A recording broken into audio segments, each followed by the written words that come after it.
Alors, est-ce qu'on enchaîne sur les Pokémon ou l'exposé de l'association Sciences Ouvertes, le jeu arithmétique?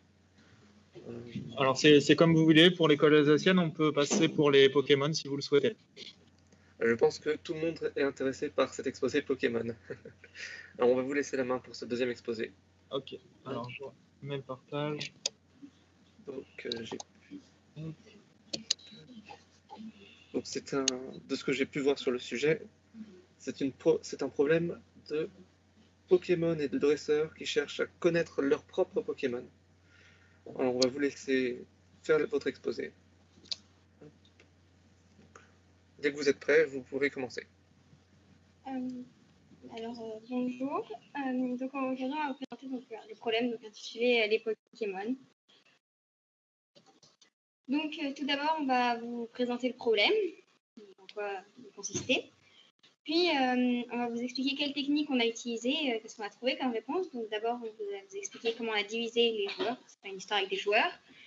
Puis on va vous montrer nos deux techniques avec un exemple de partie. On va vous dire notre démarche, comment on a ressenti l'atelier et des pistes qu'on aurait fait si on avait eu plus de temps pour continuer. Donc, le problème, un groupe d'élèves participe à un jeu. Quand le jeu commence, chacun est envoyé seul dans une pièce dans laquelle se trouve un écran. Chaque joueur va jouer à son tour et doit tenter de deviner le Pokémon qui lui a été assigné. Pour faire son choix, chaque joueur dispose d'informations. Le joueur sait quels Pokémon sont assignés aux joueurs qui n'ont pas encore joué. Et le joueur connaît les réponses des joueurs qui ont déjà joué. Donc là, sur l'exemple qu'on vous montre sur le slide, c'est à Karim de jouer. Il sait quelle réponse a donné lui et quels Pokémon ont été assignés aux autres joueurs. Avant le démarrage du jeu, les joueurs se retrouvent pour mettre au point une stratégie commune. Ils connaissent les règles du jeu, le nombre de joueurs et la liste des Pokémon utilisés. Pendant la préparation, les joueurs ne connaissent pas l'ordre de passage et la répartition des Pokémon assignés. Certains peuvent apparaître plus que d'autres, voire pas du tout. Les joueurs ne savent pas si les réponses sont bonnes ou mauvaises que lorsque tout le monde a joué. Donc maintenant, on va vous expliquer quelle technique on a trouvée pour répondre au problème. Donc d'abord, on a décidé de diviser les joueurs en deux groupes, les groupes de 3 joueurs et les groupes de 2 joueurs, toujours en favorisant les groupes de 3 joueurs. Donc imaginons sur 6 joueurs, on fera plus 2 groupes de 3 que 3 groupes de 2. Donc dans les groupes de 2 joueurs, c'est assez simple. Le premier joueur va juste donner le Pokémon appartenant au deuxième, et le deuxième va tout bêtement répondre le Pokémon qu'il voit donné par le premier. Avec cette technique, on a 50% de bonnes réponses. Puis avec les groupes de 3 joueurs, on a trouvé 2 techniques. Parce que là, il faudra que le premier joueur il donne la réponse aux 2 autres, donc, ce qui bien sûr ne peut pas se faire avec la technique des 2 joueurs. Et donc, on va vous expliquer tout de suite les techniques qu'on a trouvées pour les groupes de 3 joueurs. Donc, il y a la technique numéro 1. Dans cette technique, donc, le code va être établi avant la partie donc, par les joueurs. Le premier joueur du groupe va devoir donner aux 2 autres joueurs leur Pokémon. Donc, on va dire que chaque Pokémon représente plusieurs couples de Pokémon. Donc, par exemple, B plus E, B plus C, D plus E. Et donc, les couples de Pokémon, c'est les Pokémon du 2e et du 3e joueur. Et les joueurs les répertorient dans un tableau. Et chaque couple de Pokémon est assigné à un Pokémon. La configuration des tableaux est différente en fonction du nombre de Pokémon, s'ils sont pairs ou impairs. Donc là, c'est un exemple avec un tableau impair. Donc lorsque le nombre de Pokémon est impair, la première colonne du tableau consistera au couple du même Pokémon, par exemple A plus A, B plus B, et les autres, on les distribue, mais le même Pokémon ne doit pas apparaître plusieurs fois dans le même Pokémon ne doit pas apparaître plusieurs fois dans le même couple de Pokémon, sauf dans la même ligne, sauf A plus A, B plus B. Et lorsque le tableau est pair, c'est la même chose, sauf que les couples du même Pokémon sont donnés au dernier Pokémon qui va être utilisé que pour dire que les deux autres joueurs ont le même Pokémon.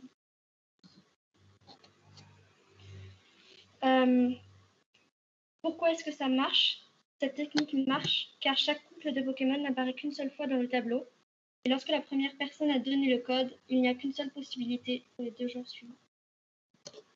Donc nous allons vous montrer un exemple de partie avec la technique numéro 1. Donc là, il y a 5 joueurs et c'est un exemple où il y a 5 Pokémon.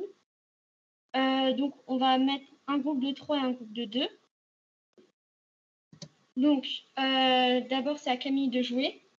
Donc comme elle est du groupe de 3, elle devra dire à Antoine et Stéphane leur Pokémon. Elle voit qu'ils ont Antoine et Stéphane ont tous les deux le Pokémon A. Elle se réfère sur le tableau et A plus A, c'est dans le Pokémon A. Donc, elle donnera comme Pokémon A. Ensuite, Antoine voit, en rouge, c'est ce qu'il voit. Il voit que Camille a dit A.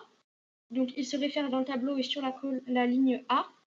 Il voit que la seule fois où le Pokémon de Stéphane apparaît, c'est A plus A. Donc, il sait qu'il a A. Et Stéphane va faire la même chose. Donc, il sait lui aussi qu'il a A.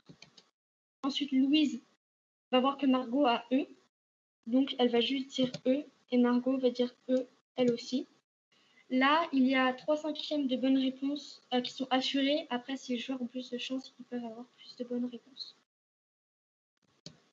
Donc maintenant, on va vous expliquer la technique numéro 2. Donc dans cette technique, les joueurs, au début de la partie, vont faire 2 choses. Donc la première, c'est qu'ils vont ils vont donner un chiffre à chaque Pokémon en partant de 0 et dans l'ordre jusqu'au nombre de Pokémon. Donc là, dans l'exemple, il y a 8 Pokémon et donc de 0 à 7. Ensuite, ils vont les mettre en cercle, juste à côté, comme vous pouvez le voir. Et imaginons que les deux joueurs d'après, ils ont C et H. Donc le premier joueur, il va prendre donc, le premier Pokémon qui est C, il va compter jusqu'à H. En comptant H, combien il y a des cartes? Donc il y a D, E, F, G, H, donc ça fait 5. Il se réfère au numéro qu'ils ont donné juste avant. Et 5 correspond à F. Donc le premier joueur va donner F et chaque joueur sera ensuite. Donc cette technique, elle marche parce que à chaque fois, quand les joueurs ils savent le point de départ ou le point d'arrivée, ils savent de combien ils doivent avancer et à ce moment-là, ils ne peuvent pas se tromper. Enfin, il n'y a qu'un seul choix possible. Donc maintenant, on va vous montrer un exemple de partie avec 5 joueurs et 8 Pokémon. Donc d'abord, là, c'est toujours à Camille de jouer. Elle voit A et D. Donc A et D, ils ont un écart de 3 parce que B, c'est D, ça fait 3. Donc elle va mettre B. Ensuite, Antoine, il sait que Stéphane, il a D et il sait qu'il doit avancer de 3 et donc pas dans le sens des aiguilles d'une montre, mais dans le sens inverse. Donc lui, il est à l'origine. Donc il fait C, B, A et donc il tombe sur A, donc il sait qu'il a A. Et Stéphane, lui par contre, il va partir donc, de l'origine pour compter les 3. Donc il va faire B, C, D et il tombe sur D.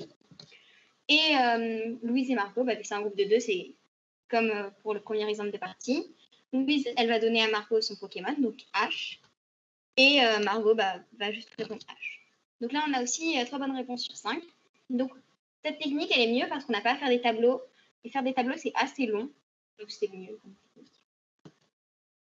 Donc notre démarche. Donc d'abord, on a trouvé pour 2 Pokémon, enfin pour 2 joueurs, pardon. Donc c'était une technique assez simple qui garantissait 50% de bonnes réponses. Sauf que cette technique, donc elle n'était pas optimale, bien sûr. Donc on a voulu trouver une technique pour les groupes de 3 joueurs.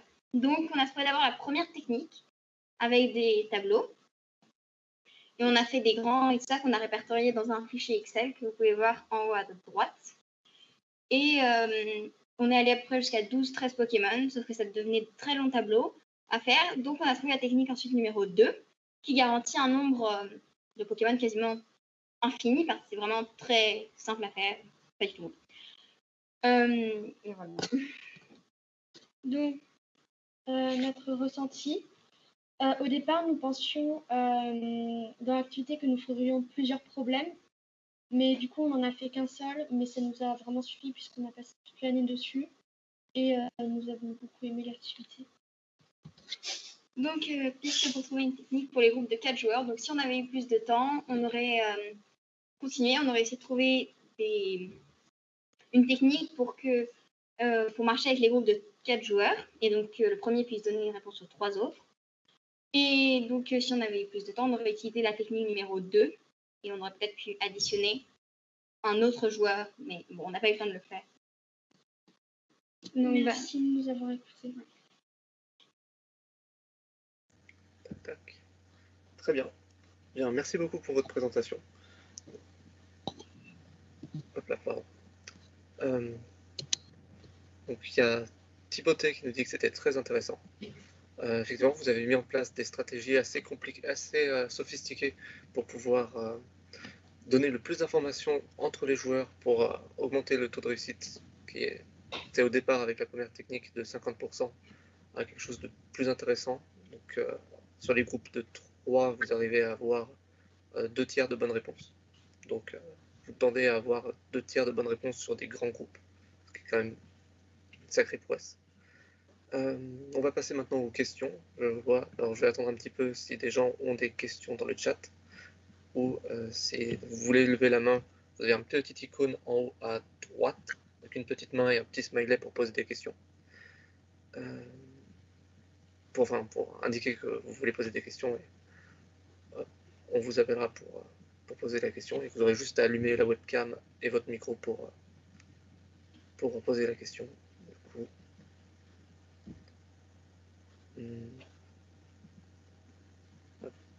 belle présentation de Maïssa.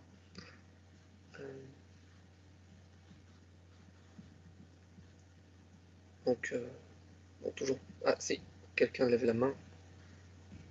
Je vous trouve dans la salle. Non, elle a baissé la main, malheureusement. C'est peut-être Tekavel, c'est ça? Alors, Sacha nous dit pour le groupe du. Ça s'adresse juste au groupe arithmétique, c'est pas une question. D'accord. Si, on a. Ah, il y a quelqu'un qui lève la main, mais qui la baisse tout de suite après. J'ai pas le temps de voir qui c'était.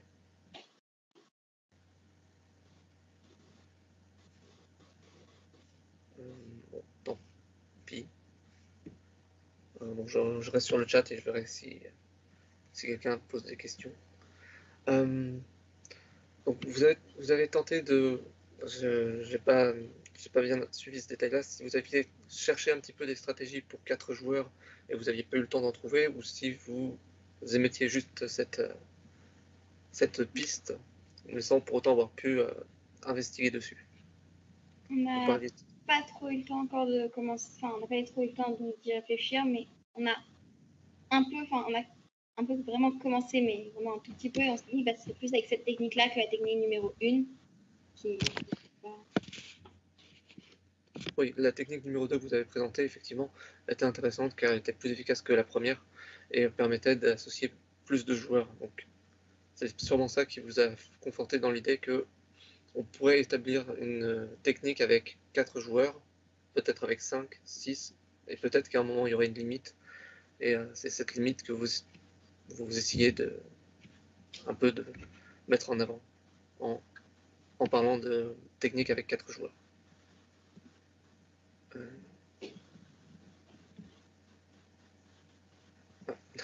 Le chat est en feu, mais je crois qu'il parle d'autre chose. Non, il n'y a toujours pas de questions. Bon. En tout cas, votre exposé était très intéressant. Dans le chat, les gens ont dit au début qu'ils ont apprécié. C'est plutôt une bonne chose. Tout le monde a bien suivi l'exposé. S'il n'y a pas de questions, c'est une bonne chose. Tout le monde a compris ce que vous vouliez dire.